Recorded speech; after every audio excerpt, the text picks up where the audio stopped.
It's again the time of the year that Sony launches its latest flagship and gives it to professional photographers to review and for me to sell half a kidney to get one. But the question is, how good is it actually compared to other flagships like Galaxy S24 Ultra, IMO, and to better compare the Xperia to the Galaxy, I'm gonna take pictures and videos in two different settings.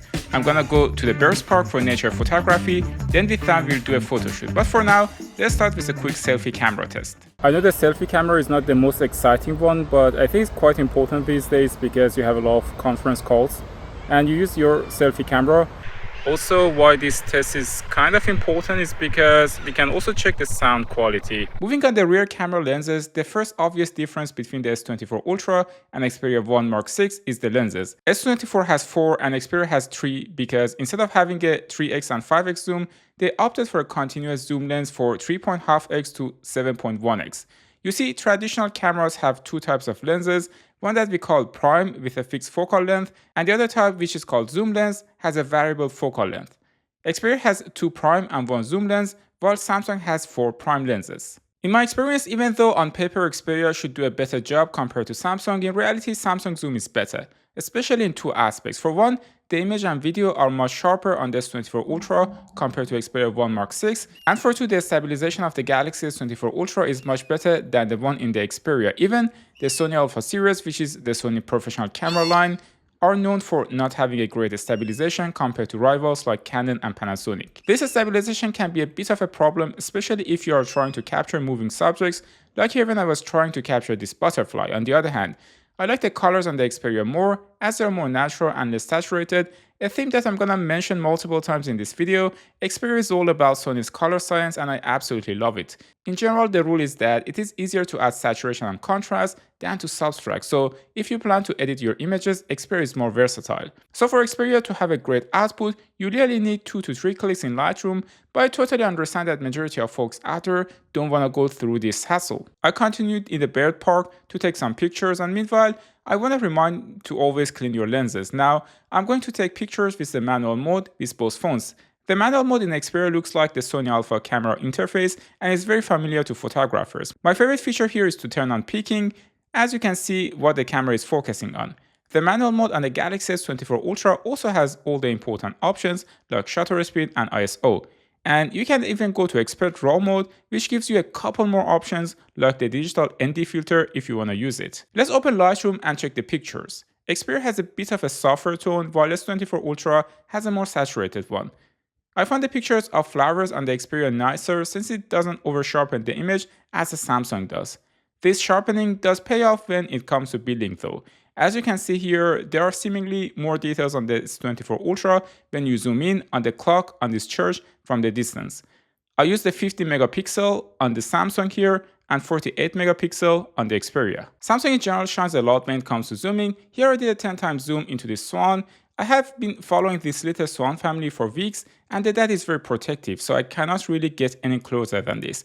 Even though the image of the Galaxy S24 is much more artificial, it is nicer to the eye and I prefer it over the Xperia 1 Mark 6. Maybe the next image shows the difference between the cameras better. Samsung is comically processing the image of this heron and it looks like it is straight from a Studio Ghibli. That said, I much rather have this overprocessed image to share on social media compared to a rather useless image of the Xperia that doesn't really show anything.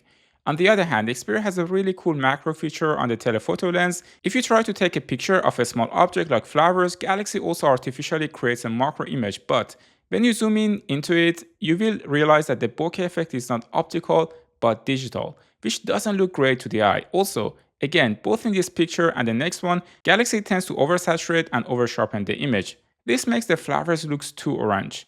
The green's too deep and the petals a bit contrasty, which removes the softness of them. By the way, this is the first time I'm doing the comparison this way by opening Lightroom instead of showing the picture side by side. Let me know in the comments if you actually like this style more or not. During the test, I noticed that for one, the S24 Ultra continuously dims the screen, and for two, the body is hot. I ran my application to check if my observation is true, and I noticed S24 Ultra is not only 2 to 3 degrees hotter, but also uses much more battery during the test.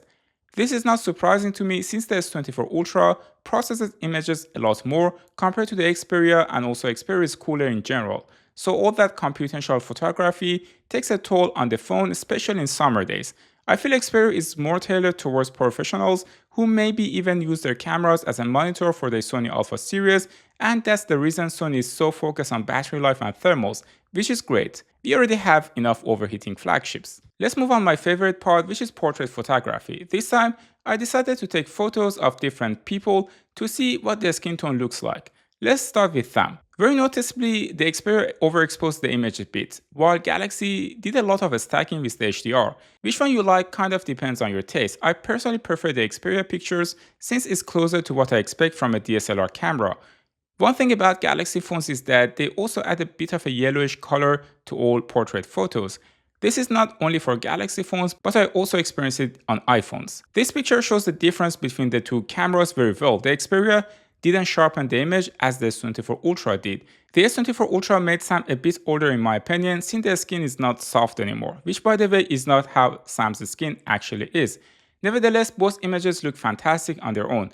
I also tried to use the bokeh mode. It seems like the Xperia did a slightly better job, and this is again due to the fact that Xperia does less processing compared to Galaxy, as you can see on the hair area for Sam. This one exposes the weakness of S24 Ultra on golden hours.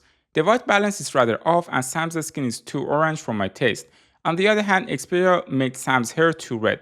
And also, if you are not as white as Sam like me, you probably will like the tone of your skin on Xperia more. I'm not trying to pick pictures look better on Xperia by the way. I'm showing almost all the pictures I took, and Sony just does a better job when it comes to color science since they are kind of experts in this. And the last example is Nish and Tanya. Tanya's skin is lighter on the Xperia compared to the Galaxy, but Nish's skin tone is nicely captured on both phones and is very similar. I really like this picture on both phones. Write down in the comments which portrait photo you prefer, the ones from Xperia or Galaxy. I want to mention one of the things that makes Xperia unique is the shutter button. It is just so much more enjoyable to have it. You can press it half to have a focus and then full press will take a picture. The Sony clearly inspires you to take pictures. It calls you to make more photos. You know what I mean when you hold one. You can press the volume rockers on the Galaxy S24 Ultra to kinda have the same function, but it's just not the same as it is on the side of the lenses, and also phones move when you try to press them down. In general, to me, it looks like the portrait pictures are better for the Xperia 1 Mark VI, while the Galaxy S24 Ultra is doing a better job when it comes to zoom and is also more consistent. Another thing is that photography is more enjoyable on Xperia.